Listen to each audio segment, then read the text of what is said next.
Hello, and welcome to Sunday, February 19th, for the next edition of This Week of the Black Bears Video Edition. I am your host, of course, Gary Ryan, here with you, and thank you so much for joining me again for another wonderful little video. Yeah. Okay, big head. Yes. Don't even have to say anything about it. Thank you so much for all your support and all your well wishes this last weekend, this last Friday. Thank you to Justin Coachman, excuse me, for the autographs, and it was a wonderful weekend. It was wonderful being there with you. Wish we had won, but anyway, before we get into things, hey, I want to show you. My, I don't know if you guys see the hockey guy on YouTube, but he's kind of where I got the inspiration uh, for these videos, for starting them. And this is the other thing. This is for our friends, uh, Sleepy Joe and Billy Bird. Uh, anyway, okay, so I want to start off talking about social media and what a key that is as far as us as fans continuing to build the brand. The whole reason I started doing these videos is because, um, I saw Binghamton Black Bears. Of course, they had their own page, and there's a couple of Facebook fan pages out there too. But I thought, we need something else to really promote the brand, promote the team, uh, bring in new fans. And this is the idea I came up with, and it's come to this point.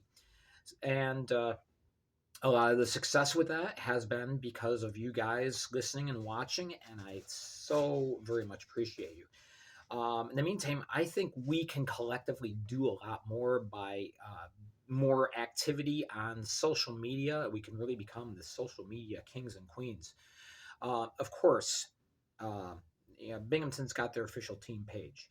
They've got a Facebook page. They've got Instagram. They got Twitter. Participate in those. Give your feedback. Give your opinions, your support. In addition, there are 3 Facebook pages because, again, Facebook is still the biggest fish out there on social media. There's Binghamton Pro Hockey, there's the Binghamton Black Bears fan page, and there is another page called Binghamton Black Bears. It's not officially the team. The icon is a roaring bear. Anyway, there's 3 good Facebook pages out there that help support the Black Bears. Join them, become active. You know, give your cheers, your statements, your support, your analysis, everything like that. It's really gonna go a long way into helping the Black Bears solidify itself as a cornerstone market in the Fed. All right, having said all that, let's do a brief recap. All right, very brief, because we've talked so much about Friday's game. We all saw what happened. All right, it is what it is. The Friday, on the whole, we were the better team. There were stints like later in the third where Danbury kind of took control, but throughout the game, on the whole, we played better. We played more responsibly. Yes, there were the missed calls, and that's normal for the Fed. But anyway, it is what it is. We have nothing to be ashamed about. We played an excellent game. We took Danbury to the limit. I mean, the winner was 5 seconds left. So, Danbury has all they can handle from us and more. And when I get talking a little bit more later on about our roster, comparing the rosters, I think in the end, honestly, I really honestly believe that Danbury is going to be looking up at us in the standings as we go into the playoffs. Saturday, We rebounded from that big loss. We dug deep, uh, even with a short bench. Yatesy was out, and Coach Sherwood is out on suspension. Of course, Schultz is still out. I haven't seen Binghamton be that defensively strong in their own zone uh, this year. I thought it was our best defensive performance overall. And despite Harley White playing a bang up game, and we came out with a 4-1 victory, mainly because we played so well in our own end. And really think that that is the key for continued success. I'll talk a little bit about that more later on. All right, next up, it's the big weekend coming up. Okay, next up, you see that. Big weekend coming up against Carolina, probably the biggest test of the year because Carolina is right now probably the strongest team in the Fed. I know they are still 8 points behind Columbus, mainly by virtue of Columbus uh, having such a strong start. And it took about 10 to 15 games for Carolina to really get their feet under them. But I mean, they're 8-1-1 in their last 10. They're just phenomenal. This is going to be tough, but I think it's doable. I think we can easily win two, if not all three games. Carolina is stronger at home, so we've got that going for us. But I think we've got the roster to match them. And yes, they have leading scorer Gus Ford, and they have a good defensive core. They have two goaltenders that are playing great, but yeah, we've got the good components as well. So anyway, Friday, Saturday, Sunday against the T-Birds. Hope that you'll come out, support the team. Wish I could be there, just not possible. All right, we're going to look at the standings for now, and tried to. I'm talking over the board so I don't cut my projection out. Danbury sits at 82 points. We're just the 4 points behind. Of course, after Danbury was gifted the win against us, they went to Watertown and got taken to a shootout, which they won. But in the course of doing that, they lost another point. Instead of 3 points, they came out with two. As you can see, they've gone to overtime 12 times this year. That's not a recipe for long-term success. That's one of the reasons I really feel that Binghamton has the better team because we're not getting stretched to overtime every third game like Danbury is. Okay, as you see with the standings, Watertown is way behind. Now there's a big matchup, as you notice on the bottom, between Watertown and Elmira this afternoon as they make up one of those games from the Blizzard. But Watertown has 2 games in hand on Elmira. They have a game in hand on us. Actually, we'll be even after this. But okay, they're 38 points behind. That's quite a gap. So the numbers, we win 5 games in regulation of our remaining games. We clinch 3rd place. We win 8, we clinch 2nd. And again, 1st place is still very much in reach. Yeah, you see poor Delaware down there in the bottom. And, bless their hearts. No, not bless their hearts. But, All right, so that's a brief look at the standings. Danbury holding on to a slim 4-point lead, and we still have those 2 games in hand. All right, like the hat. I hope Coach McCurry does too.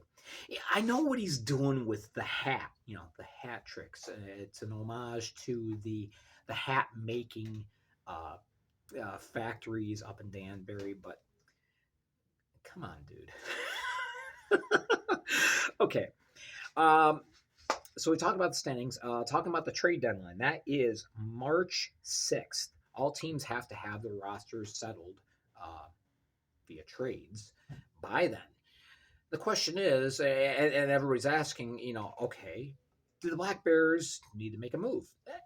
If you look at the whole roster, it would be really, really nice to add another high scoring offensive piece. But at what cost? We've got a very strong defensive group right now. It, we're surrendering only 3.16 goals a game, or 3.18, excuse me, goals a game.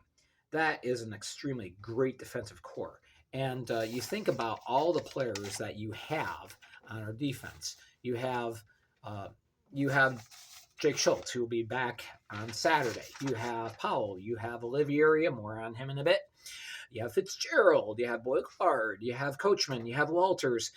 And you have Yarwood, who hopefully will be coming back in about 3 weeks. That is a strong group of blue liners. So, I really think that the best thing for us, because we're playing so well, okay, take those defensemen, rotate them out, keep them all rested, rather than trade one of them away for something that you hope might work and it might not. I say we stand pat. I'm really hoping that we do not make a move. All right, where in the world is Don Olivieri? That is the question. Came in 2 weeks ago against Delaware, played phenomenally, contributed a goal and 3 assists. He is a player that Kyle Powell was last year. He is the offensive D-man quarterback. He leads the rush. He's a great quarterback on the power play. That's not to say that Kyle Powell can't do those things, but he's obviously lost a step since his injury. However, that's not a criticism on Kyle Powell. Rather, this is a testament as to he's changed his game to fit what best works for him playing his role with the Black Bears. He's become a defensive shutdown guy. And he's only had 12 points as he's come back from injury. So he's not going to put up huge numbers. And that's okay. We need Kyle Powell to be a shutdown guy in the D zone. That's where he best fits right now in the whole scheme of the Black Bears. So I'm not disappointed by his loss of point production because he's producing in so many other ways on ice. But okay, so let's replace that offense and get Olivieri back into the lineup. I'm not sure why he's missed the last 2 weeks, but this is a call going out to the Black Bears organization. Please find a way of getting Don Olivieri back into the lineup. All right, a couple more things before we wrap up. Attendance numbers. We are 9 home games left before the end of the season. We can become the first team to draw in 100,000 fans in a season in Fed history. All we need to do is average 32-31 per game the rest of the way out. That's easy. Okay, so keep supporting the team, keep going the games.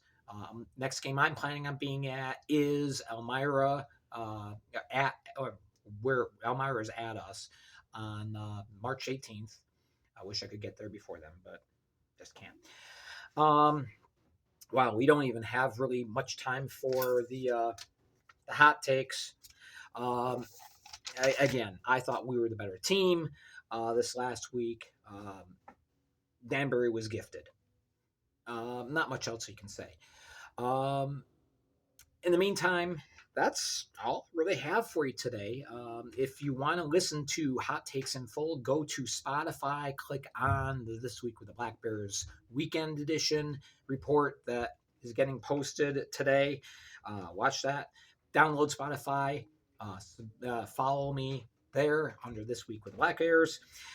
As far as these videos, please hit like, comment below, hit subscribe, share the videos, get the word out, and let's keep on building that Black Bears brand.